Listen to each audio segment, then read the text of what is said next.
em đã nói mình chia tay. Sau thời gian đôi ta đắp say, em tìm kiếm mỗi lý do để rời xa, còn anh chỉ mong em sẽ thứ tha.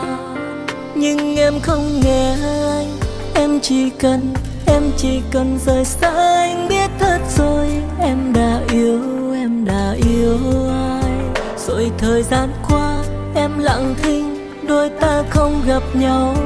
Em cứ xa dần, vội vàng em bên người mới. Có nói nhớ không thành lời, anh yêu em yêu thế thôi. Có nói gì em cũng đã rời xa anh mất rồi. Anh biết cố gắng chỉ là thừa, em cũng đâu có muốn nghe. Vì cảm giác của em với anh đâu còn nữa.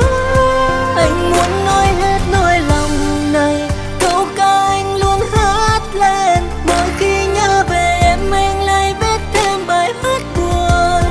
Anh đã đau đớn nhiều rồi người ơi, em có hiểu anh phải làm sao để vượt qua nỗi đau này. Em ơi anh phải làm sao?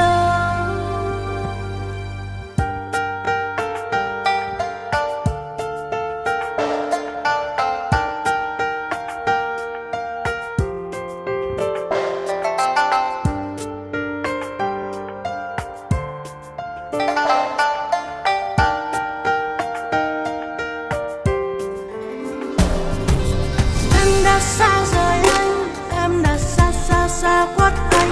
Người có biết bao nhiêu nhớ mong yêu thương về em ngút ngàn. Anh phải cố chờ đợi đến bao giờ người ơi, dấu yêu đã tàn.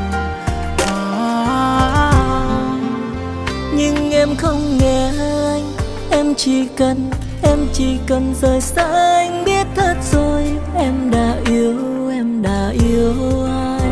Rồi thời gian qua em lặng thinh, đôi ta không gặp nhau. Em cứ xa dần, vội vàng em bên người mới.